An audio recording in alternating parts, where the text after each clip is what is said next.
여러분, 혹시 그거 아세요? 전혀 다른 시대, 완전히 다른 분야에서 세상을 바꾼 천재들한테 사실은 공통된 성공 공식, 어떤 청사진 같은 게 있었다면요. 오늘은 바로 그 이야기.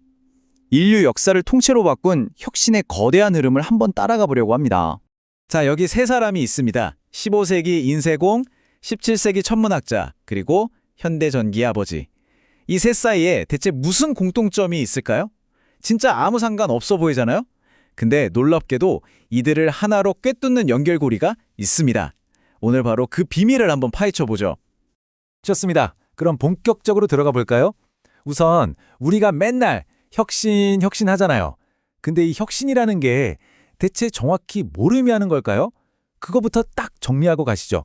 그러니까 혁신이라는 게 그냥 뭐 삐까뻔쩍한 새 기계를 뚝딱 만드는 게 아니라는 거예요. 진짜 중요한 건 기존의 방식을 완전히 뒤집어버리는 생각의 전환인 거죠. 바로 그 생각이 사회 전체를 움직이는 뭐랄까 거대한 엔진이 되는 겁니다. 자, 그럼 이 혁신의 청사진이 실제로 어떻게 작동했는지 첫 번째 사례부터 만나보시죠. 지식이라는 걸 극소수만 가질 수 있던 귀한 보물에서 모두의 것으로 만들어버린 사람, 바로 구텐베르크입니다. 이 차이 좀 보세요. 진짜 엄청나죠? 이전에면 왕이나 귀족, 성직자 같은 사람들만 글을 읽고 지식을 가졌는데 이제는 그냥 동네 시장에서도 책을 구할 수 있게 된 거예요. 이건 단순히 책이 많아졌다, 뭐 이런 차원의 문제가 아닙니다. 사람들이 스스로 생각하고 질문할 수 있는, 그러니까 거대한 생각의 혁명이 일어날 수 있는 땅이 만들어진 거죠. 2천만 권. 와, 이 숫자가 감이 오시나요? 구텐베르크의 발명 이후에 진짜 얼마 안 돼서 유럽 전역에 뿌려진 책의 양입니다. 이게 어느 정도냐면 그 이전에 수백 년 동안 손으로 쓴 책을 다 합친 것보다도 훨씬 많았다고 해요. 말 그대로 정보의 빅뱅이었던 거죠. 그리고 이 거대한 폭발력이 바로 다음 혁명을 위한 길을 활짝 열어주게 됩니다. 자, 이렇게 정보가 막 퍼져나가니까 사람들이 세상을 보는 눈이 달라지기 시작한 겁니다. 새로운 생각들이 막 싹트기 시작했고요. 그리고 바로 이 지점에서 우리의 두 번째 혁명가가 등장합니다. 이때부터 새로운 규칙이 생겨요. 바로 그냥 믿지 마라. 내 눈으로 직접 보고 증명해라. 이거죠. 그러니까 예전처럼 원래 그랬어 라거나 어떤 높은 분이 그렇게 말했어 같은 건 이제 안 통하는 시대가 온 겁니다. 이제 모든 건 관찰하고 증명해야만 진짜 지식으로 인정받을 수 있게 된 거죠. 갈릴레오는 직접 만든 망원경으로 밤하늘을 봤어요. 그리고 수천 년 동안 인류가 철석같이 믿어왔던 모든 게 와르르 무너지는 걸 자기 눈으로 직접 본 겁니다. 매끈하고 완벽할 줄 알았던 달 표면은 막 울퉁불퉁했고요. 심지어 지구가 아니라 목성 주위를 뺑뺑 도는 위성까지 발견한 거죠. 이건 뭐 우주의 중심은 지구가 아닐 수도 있다는 빼도 박도 못할 증거들이었던 겁니다.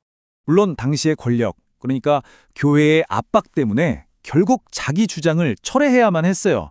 하지만 재판정을 나오면서 전설처럼 남은 한마디를 중얼거렸다고 하죠. 그래도 지구는 돈다. 정말 유명한 말이죠. 진실이라는 건 그 어떤 권위로도 막을 수 없다는 걸 보여주는 상징적인 장면입니다.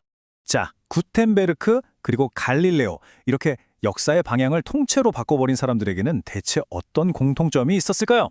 이 혁신가들의 DNA, 그 비밀의 청사진을 한번 들여다보겠습니다. 이런 혁신가들을 보면요, 일단 기존의 틀에 왜 하고 질문을 던지는 도전 정신이 있고요. 또 여러 분야를 막 넘나들면서 아이디어를 합치는 능력도 있었어요. 그런데 사실 번뜩이는 아이디어만으로는 세상을 바꿀 수 없거든요. 그걸 현실로 만들어내는 데는 이 모든 것보다 훨씬 더 중요한 게 하나 필요합니다. 바로 포기하지 않는 끈기, 집념이죠. 그리고 이 끈기 혹은 집념이라는 단어를 이야기할 때 절대 빼놓을 수 없는 사람이 있죠. 네, 바로 우리의 마지막 주인공 토머스 에디슨입니다. 우리가 에디슨 하면 보통 전구를 떠올리잖아요. 실패는 성공의 어머니, 뭐 이런 거요. 맞아요. 전구를 만들기까지 1000번이 넘게 실패했으니까요. 하지만 에디슨의 진짜 위대함은 전구 하나에 있지 않습니다. 생각해보세요. 전구만 있으면 뭐예요? 전기를 꽂을 데가 없는데. 에디슨은 바로 그걸 본 거예요. 전구 하나를 밝히는 게 아니라 도시 전체를 빛으로 밝힐 시스템을 구상한 거죠. 발전소에서 전기를 만들어서 땅속 전선을 통해 집집마다 안전하게 공급하는 이 직류 전기 공급 시스템. 바로 이게 현대 전력 산업의 시작, 그 기초를 만든 겁니다. 수천 번의 실패를 이겨낸 그의 끈기가 만들어낸 건 전구 하나가 아니라 세상을 움직이는 거대한 시스템이었던 거죠. 자, 그럼 이제 이 점들을 한번 쭉 연결해 볼까요? 구텐베르크, 갈릴레오, 그리고 에디슨까지. 이 혁신의 청사진이 우리에게 어떤 세상을 남겼는지 말이죠. 이게 정말 놀라운 연쇄 반응 같아요. 보세요. 구텐베르크가 정보의 대중화라는 첫 번째 도미노를 탁 넘어뜨리니까 그 힘으로 갈릴레오의 과학혁명이라는 두 번째 도미노가 넘어갔어요. 그리고 그 과학의 힘을 받아서 산업혁명이라는 거대한 기술 폭발이 일어났죠. 그리고 그 모든 흐름의 끝에 바로 지금 우리가 살고 있는 이 디지털 시대가 있는 겁니다. 다 연결되어 있는 거죠. 결국 이 혁신의 청사진이라는 건 그냥 오래된 역사책 속 이야기가 아니라는 겁니다. 지금 이 순간에도 여전히 작동하고 있는 바로 우리 시대의 과제인 거죠. 구텐베르크가 정보의 문제를 풀고 에디슨이 에너지의 문제를 풀었던 것처럼요. 그렇다면 이제 우리 차례입니다. 이 위대한 혁신의 바통을 이어받을 우리는 과연 우리 시대의 어떤 거대한 문제를 해결해야 할까요?